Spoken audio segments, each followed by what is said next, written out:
ଖ୍ରୀଷ୍ଟରେ ପ୍ରିୟ ଦର୍ଶକ ବନ୍ଧୁ, ପ୍ରଭୁ ଯୀଶୁଖ୍ରୀଷ୍ଟଙ୍କ ବହୁମୂଲ୍ୟ ନାମରେ ଆପଣଙ୍କୁ ନମସ୍କାର ଜଣାଇ ଆଜିର ପଥ ପ୍ରଦର୍ଶିକା କାର୍ଯ୍ୟକ୍ରମକୁ ସ୍ୱାଗତ କରୁଛି। ନିୟମିତ ଏହି କାର୍ଯ୍ୟକ୍ରମ ଦେଖୁଥାନ୍ତୁ ଓ ଆମ୍ଭମାନଙ୍କ ସହିତ ଫୋନ୍ରେ ଯୋଗାଯୋଗ ଜାରି ରଖିଥାନ୍ତୁ। ପ୍ରଭୁ ନିଶ୍ଚୟ ଆଶୀର୍ବାଦ କରିବେ।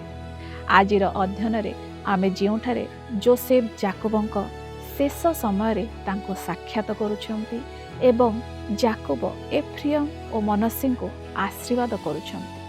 ଏହାପରେ ଆମେ ଯାକୋବ ତାଙ୍କ ପୁତ୍ରମାନଙ୍କ ଉପରେ ଶେଷ ଆଶୀର୍ବାଦ ଏବଂ ଭବିଷ୍ୟତବାଣୀ ପ୍ରଦାନ କରୁଛନ୍ତି। ତେବେ ଆସନ୍ତୁ ବକ୍ତାଙ୍କ ସହିତ ଆଜିର ଅଧ୍ୟୟନ ଆରମ୍ଭ କରିବା।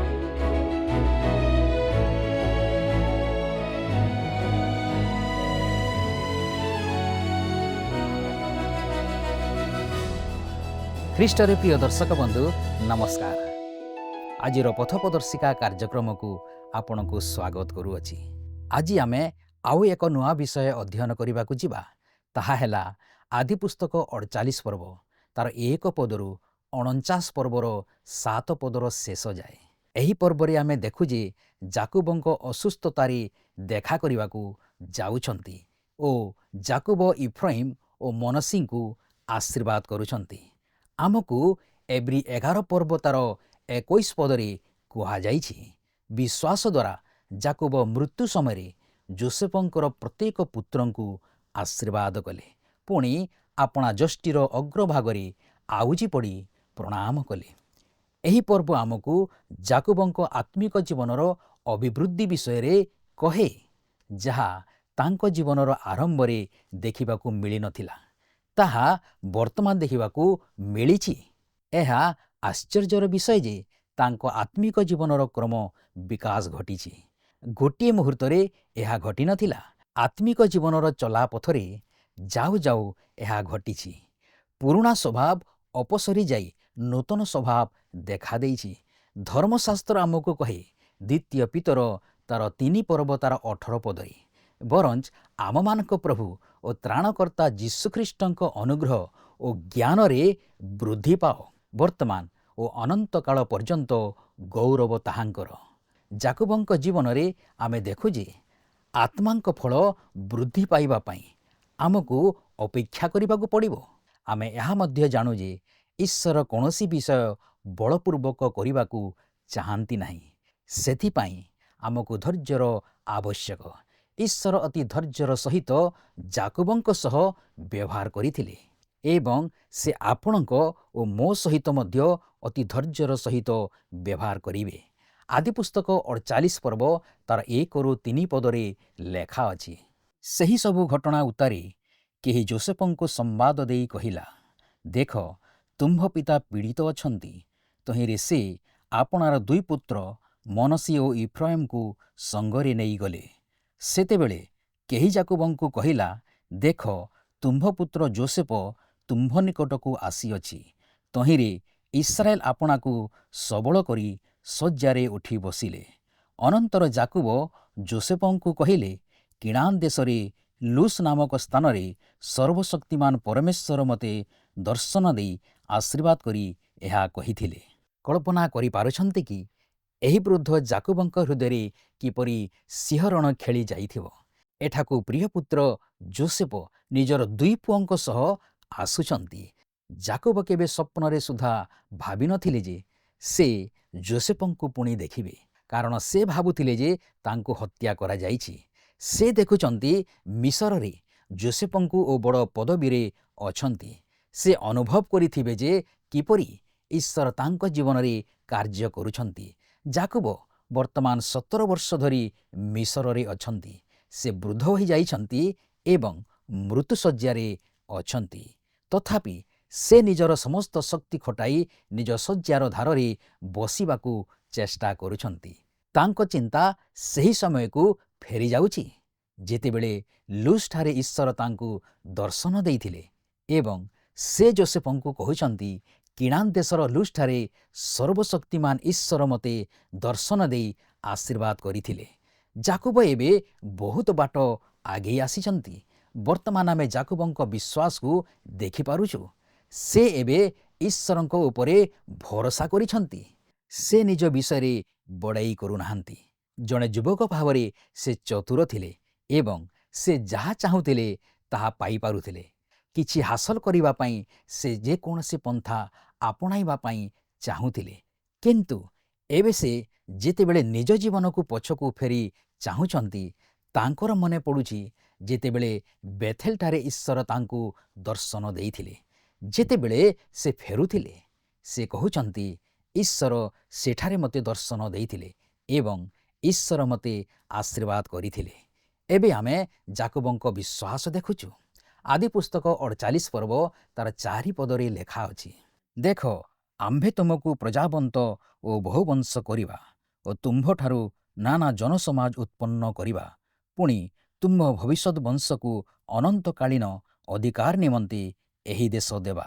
ଈଶ୍ୱରଙ୍କ ପ୍ରତିଜ୍ଞା ବିଷୟରେ ଯାହା ଯାକୋବ କହୁଛନ୍ତି, ଲକ୍ଷ୍ୟ କରନ୍ତୁ, ଯାହା ପୁରାତନ ନିୟମରୁ ନୂତନ ନିୟମକୁ ଲମ୍ବି ଯାଇଛି। ଅବ୍ରାହମ, ଇସାହାକ ଓ ଯାକୋବଙ୍କୁ ଆଶୀର୍ବାଦ କଲେ। ତାଙ୍କ ନିୟମର 3ଟି ବିଷୟ ଆମେ ଦେଖୁଁ। ପ୍ରଥମ ବିଷୟଟି ହେଲା, ଆମ୍ଭେ ତୁମକୁ ପ୍ରଜାବନ୍ତ ଓ ବହୁବଂଶ କରିବା ଓ ତୁମ୍ଭଠାରୁ ନାନା ଜନସମାଜ ଉତ୍ପନ୍ନ କରିବା। ଦ୍ୱିତୀୟରେ, ତୁମ୍ଭ ଭବିଷ୍ୟତ ବଂଶକୁ ଅନନ୍ତକାଳୀନ ଅଧିକାର ନିମନ୍ତେ ଏହି ଦେଶ ଦେବା। ତୃତୀୟ ଅଂଶରେ ସେ କହୁଛନ୍ତି ଯେ ତୁମ୍ଭ ଦ୍ୱାରା ପୃଥିବୀର ସମସ୍ତ ପରିବାର ଆଶୀର୍ବାଦ ପ୍ରାପ୍ତ ହେବେ। ଆଦି ପୁସ୍ତକ 48 ପର୍ବ ତାର 5 ଏବଂ 6 ପଦରେ ଲେଖା ଅଛି, ଏହେତୁ ମିଶର ଦେଶରେ ତୁମ୍ଭ ନିକଟକୁ ମୋହର ଆସିବା ପୂର୍ବେ ତୁମ୍ଭର ଯେଉଁ 2 ପୁତ୍ର ମିଶର ଦେଶରେ ଜନ୍ମିଥିଲେ, ସେମାନେ ମୋହର ହେବେ। ରୁବେନ ଓ ସିମିଓନ ତୁଲ୍ୟ ଇଫ୍ରାଇମ ଓ ମନୋସି ମୋହର ହେବେ। ପୁଣି ଏମାନଙ୍କ ଉତ୍ତାରେ ତୁମ୍ଭର ଯେଉଁ ସନ୍ତାନ ଜାତ ହେବେ, ସେମାନେ ତୁମ୍ଭର ହେବେ ଓ ଜ୍ୟେଷ୍ଠ ଭାଇମାନଙ୍କ ନାମରେ ଆପଣା ଆପଣା ଅଧିକାରରେ ବିଖ୍ୟାତ ହେବେ। କେହି ଜଣେ ଏପରି କହନ୍ତି, ଇସ୍ରାଏଲର 13ଟି ଗୋଷ୍ଠୀ ଅଛି, କାରଣ ଯାକୋବଙ୍କର 12 ଜଣ ପୁଅ ଅଛନ୍ତି ଏବଂ ଏବେ ଯୋସେଫଙ୍କ 2 ପୁଅ ମଧ୍ୟ ପ୍ରତ୍ୟେକ ଗୋଟିଏ ଗୋଷ୍ଠୀ ହେବାକୁ ଯାଉଛନ୍ତି। ଯୋସେଫଙ୍କ ନାମରେ କୌଣସି ଗୋଷ୍ଠୀ ନଥିଲା, କିନ୍ତୁ ଏଫ୍ରାଇମ ଏବଂ ମନୋସିଙ୍କ ନାମରେ 2ଟି ଗୋଷ୍ଠୀ ଥିଲେ। ତଥାପି ବାଇବଲ 12ଟି ଗୋଷ୍ଠୀ ବୋଲି କହେ।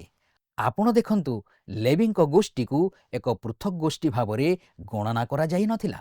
ସେମାନେ ମହାଯାଜକୀୟ ଗୋଷ୍ଠୀ ହେଲେ ଏବଂ ସେମାନଙ୍କୁ କୌଣସି ଜମି କିମ୍ବା ଅଞ୍ଚଳ ଦିଆଯାଇନଥିଲା, ବରଂ ସେମାନେ ଯାଜକ ଭାବରେ ଅନ୍ୟ ସମସ୍ତ ଗୋଷ୍ଠୀ ମଧ୍ୟରେ ବିଚ୍ଛିନ୍ନ ହୋଇ ରହିଥିଲେ। ତେଣୁ ସେମାନଙ୍କୁ ଅନ୍ୟମାନଙ୍କ ପରି ଏକ ଗୋଷ୍ଠୀ ଭାବେ ଗଣନା କରାଗଲା ନାହିଁ। ଆପଣ ହୁଏତ ଏହାକୁ ଗଣନା କରିବାର ଏକ ଚତୁର ଉପାୟ ବୋଲି ମନେ କରିପାରନ୍ତି। ଈଶ୍ୱରଙ୍କ ବାକ୍ୟ ଏହାକୁ ଏପରି ଭାବେ ଗଣନା କରେ। ଈଶ୍ୱର ଏହାକୁ ଏହିପରି ଚାହୁଁଥିଲେ। ଇଫ୍ରାଇମ ଏବଂ ମନୋସିଙ୍କ ବୟସ 17 ବର୍ଷରୁ ଅଧିକ, କାରଣ ଯାକୋବ ମିଶରକୁ ଆସିବା ପୂର୍ବରୁ ସେମାନେ ଜନ୍ମ ହୋଇସାରିଥିଲେ। ସେମାନେ ପ୍ରତ୍ୟେକ ଗୋଟିଏ ଗୋଟିଏ ଗୋଷ୍ଠୀ ହେଲେ। ବର୍ତ୍ତମାନ ଲକ୍ଷ୍ୟ କରନ୍ତୁ ଯେ ଯାକୋବଙ୍କ ମନ ପୁଣି ତାଙ୍କ ପ୍ରିୟତମା ରାହେଲଙ୍କ ନିକଟକୁ ଫେରିଯାଉଛି, ଯିଏକି ଯୋସେଫଙ୍କ ମାତା ଥିଲେ। ଆଦି ପୁସ୍ତକ 48 ପର୍ବ ତାର 7 ପଦରେ ଲେଖା ଅଛି, ପଦ୍ଦନ ଓରାମଠାରୁ କିଣାନ୍ ଦେଶକୁ ମୋହର ଆଗମନ କାଳରେ ଇଫ୍ରାତାରେ ପହଞ୍ଚିବା ନିମିତ୍ତ କିଛି ଦୂର ଥାଉ ଥାଉ ରାହେଲ ପଥ ମଧ୍ୟରେ ମୋ ନିକଟରେ ମଲା। ତହିଁରେ ମୁଁ ସେଠାରେ ଇଫ୍ରାତାରେ ଅର୍ଥାତ୍ ବେଥଲେହେମର ପଥ ପାର୍ଶ୍ୱରେ ତାକୁ କବର ଦେଲି।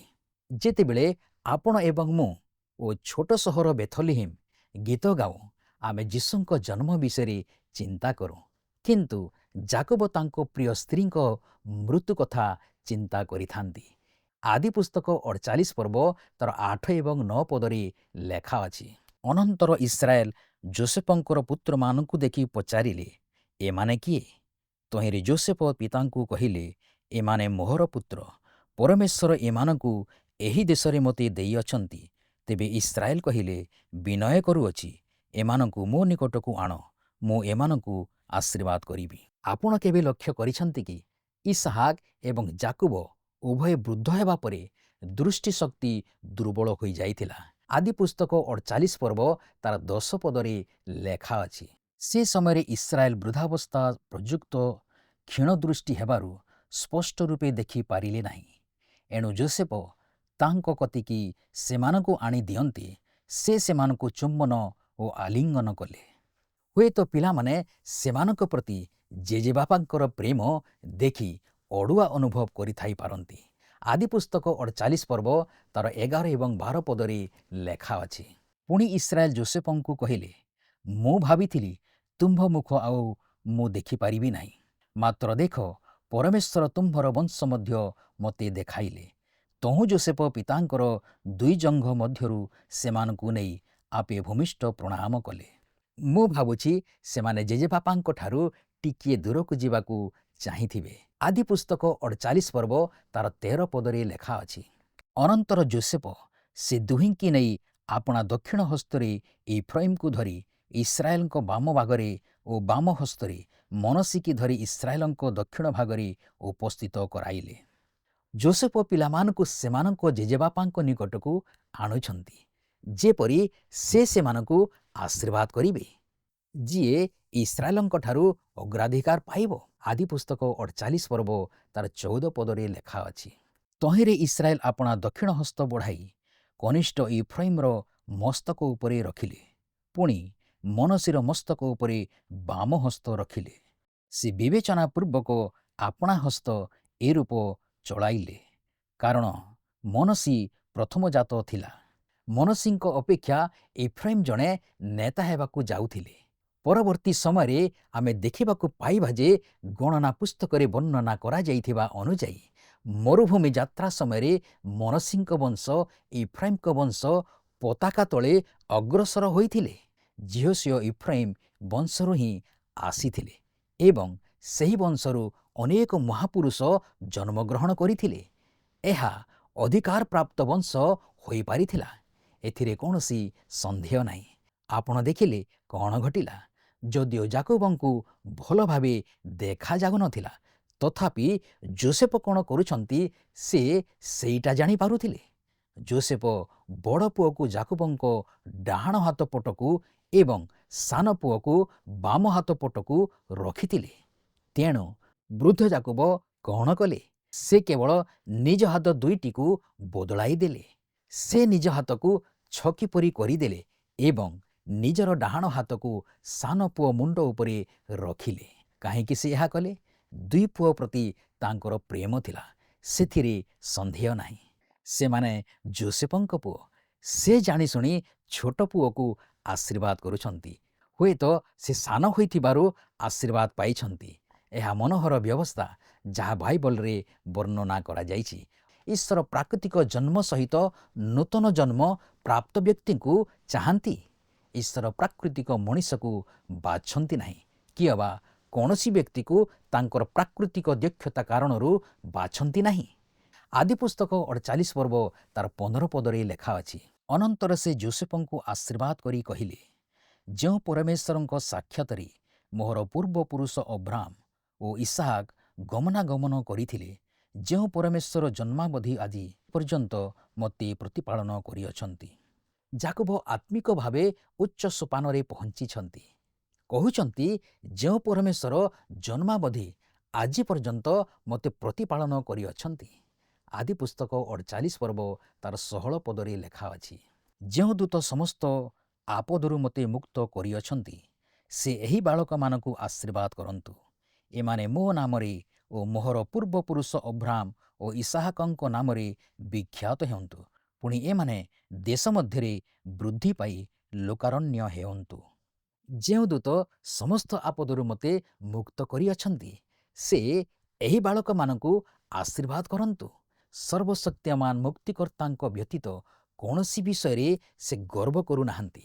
ସେ କହୁଛନ୍ତି, ଏମାନେ ଦେଶ ମଧ୍ୟରେ ବୃଦ୍ଧି ପାଇ ଲୋକାରଣ୍ୟ ହୁଅନ୍ତୁ। ଆଦି ପୁସ୍ତକ 48 ପର୍ବ ତାର 17 ଏବଂ 18 ପଦରେ ଲେଖା ଅଛି। ସେତେବେଳେ ଇଫ୍ରାଇମର ମସ୍ତକରେ ପିତାଙ୍କର ଦକ୍ଷିଣ ହସ୍ତ ଦେଖି ଯୋସେଫ ଅସନ୍ତୁଷ୍ଟ ହେଲେ।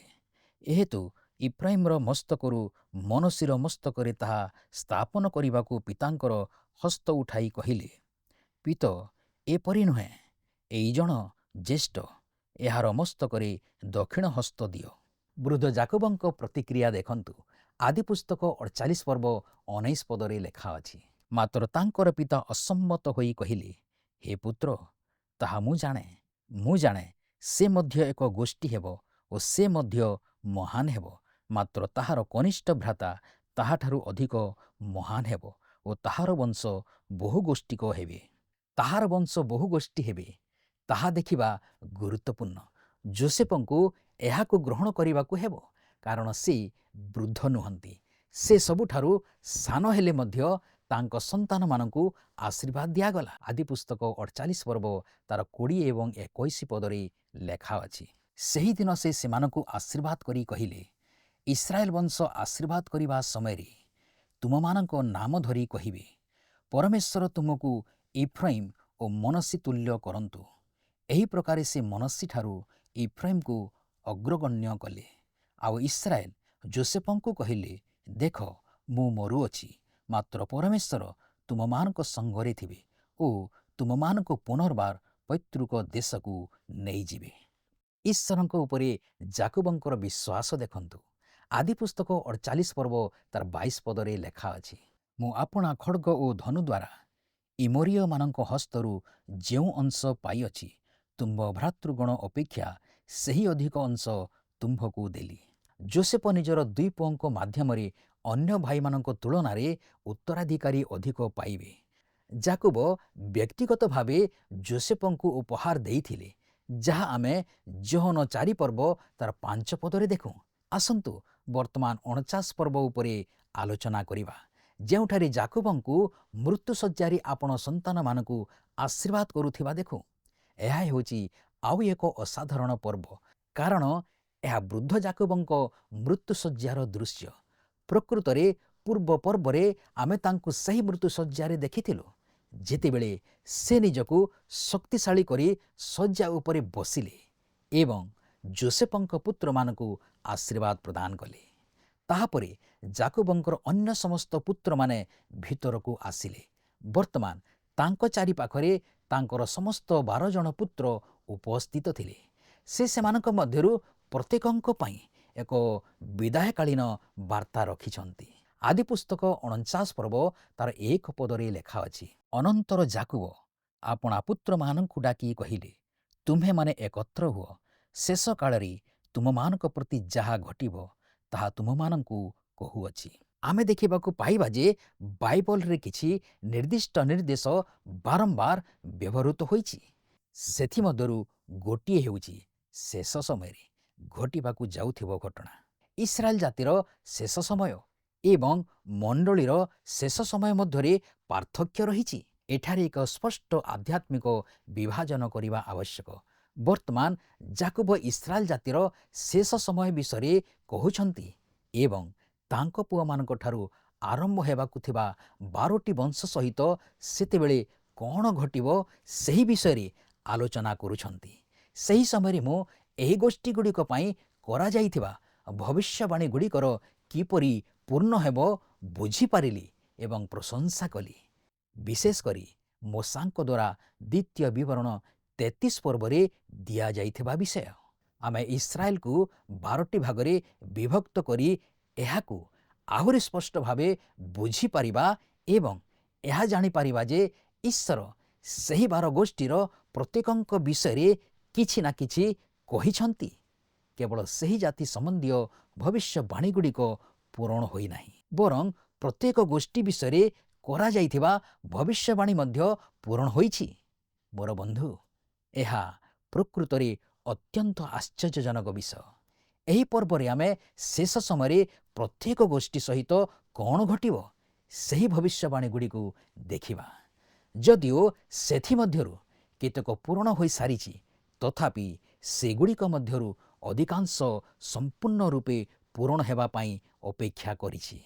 ମୁଖ୍ୟ ବିଷୟଗୁଡ଼ିକ ଉପରେ ଆଲୋକପାତ କରିବା।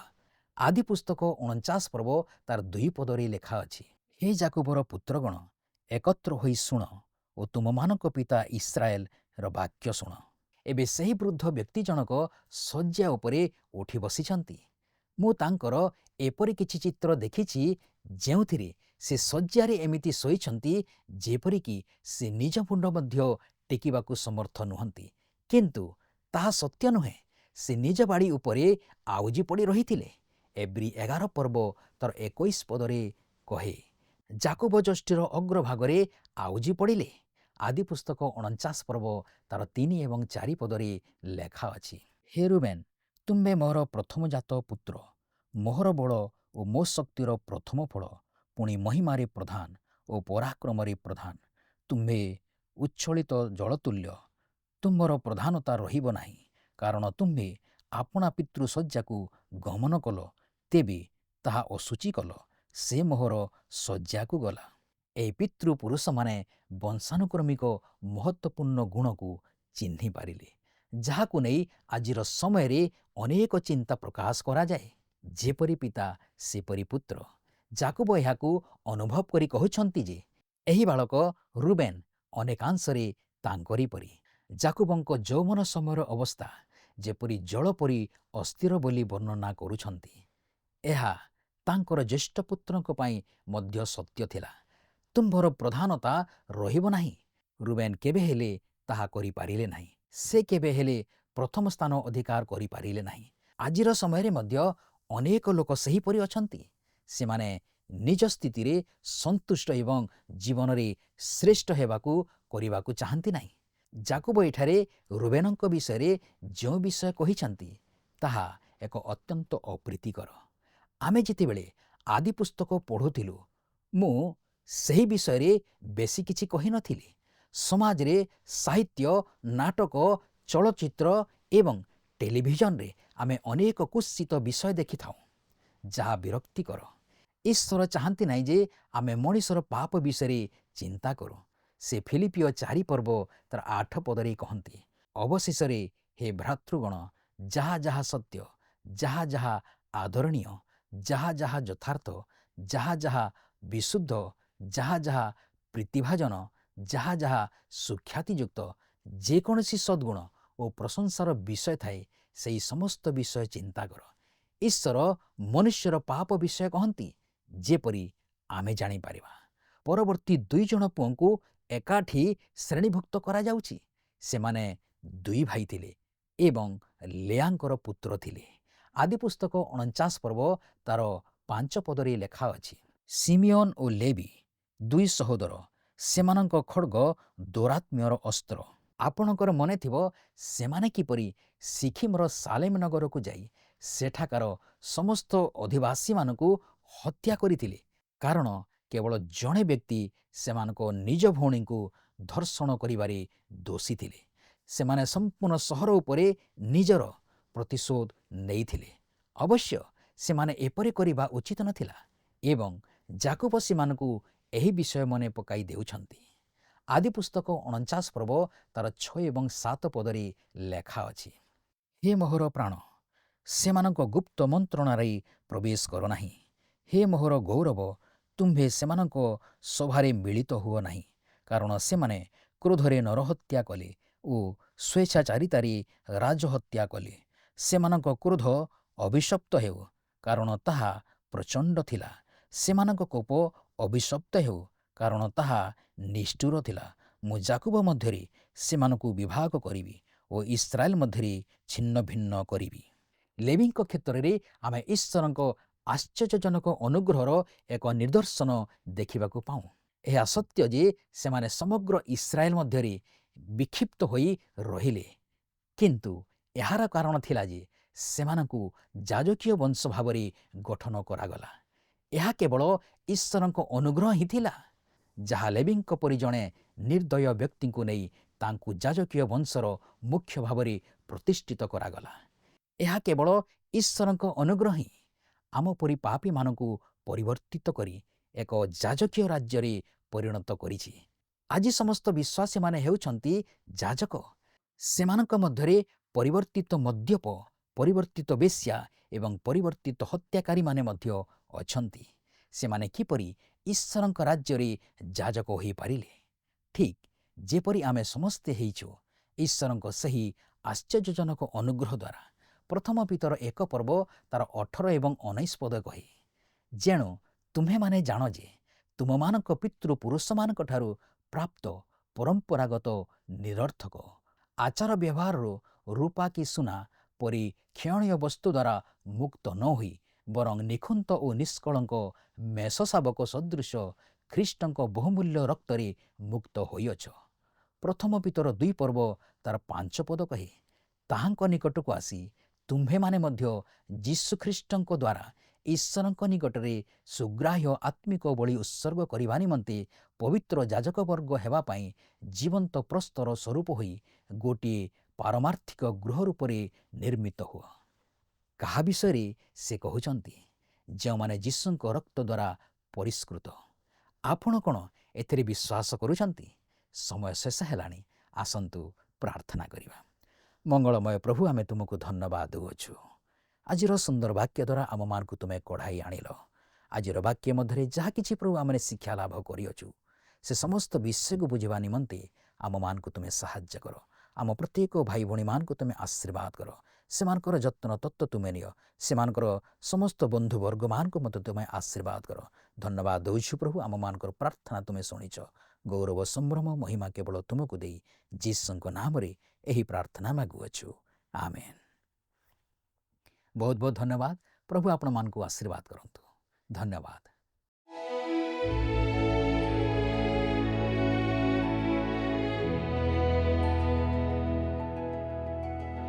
ମୁଁ ଆଶା କରେ ଆଜିର ଅଧ୍ୟୟନଟି ଆପଣଙ୍କୁ ନିଶ୍ଚୟ ଭଲ ଲାଗିଥିବ। ଆଜିର ଅଧ୍ୟୟନରୁ ଆମେ ଶିଖିଲୁ ଯେ ଯାକୋବ ନିଜର ଶେଷ ସମୟରେ ଅତ୍ୟନ୍ତ ବିଶ୍ୱାସର ସହିତ ଯୋସେଫଙ୍କର 2 ପୁତ୍ର ଏଫ୍ରିୟମ୍ ଓ ମନସୀଙ୍କୁ ଆଶୀର୍ବାଦ କରିଥିଲେ। ପରମେଶ୍ୱରଙ୍କର ଯୋଜନା ଅନୁସାରେ ସେ କନିଷ୍ଠ ପୁତ୍ରକୁ ଅଧିକ ଆଶୀର୍ବାଦ ପ୍ରଦାନ କରିଥିଲେ। ଏହାପରେ ସେ ନିଜର ସମସ୍ତ ପୁତ୍ରମାନଙ୍କୁ ଏକତ୍ରିତ କରି ସେମାନଙ୍କ ଉପରେ ଭବିଷ୍ୟତବାଣୀପୂର୍ଣ୍ଣ ଆଶୀର୍ବାଦ ପ୍ରଦାନ କଲେ, ଯାହା ଭବିଷ୍ୟତରେ ଇସ୍ରାଏଲର ବଂଶଗୁଡ଼ିକ ସହିତ କ'ଣ ଘଟିବ ତାହା ପ୍ରକାଶ କରିଥିଲା।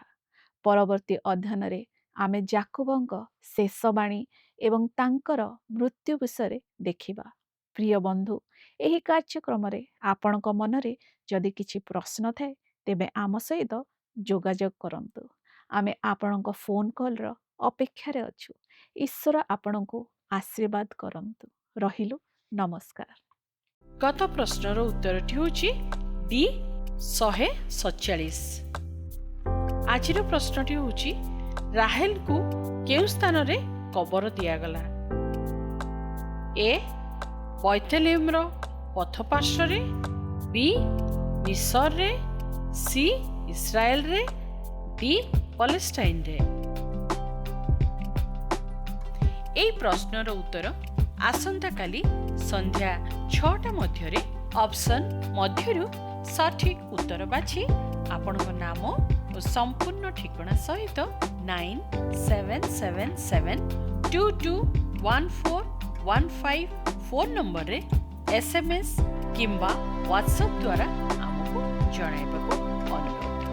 ଯଦି ଆପଣଙ୍କୁ ଆମ କାର୍ଯ୍ୟକ୍ରମ ଭଲ ଲାଗୁଛି, ତେବେ 0444908126ରେ ମିସ୍ଡ କଲ୍ ଦେଇ ବିଜୟୀ ହୋଇପାରିବେ। ଗତ ସପ୍ତାହର ବିଜୟ ଦର୍ଶକ ବନ୍ଧୁ ହେଲେ କନ୍ଧମାଳରୁ ଉଗ୍ରେସନ ବେହେରା ଓ ପରିବାର।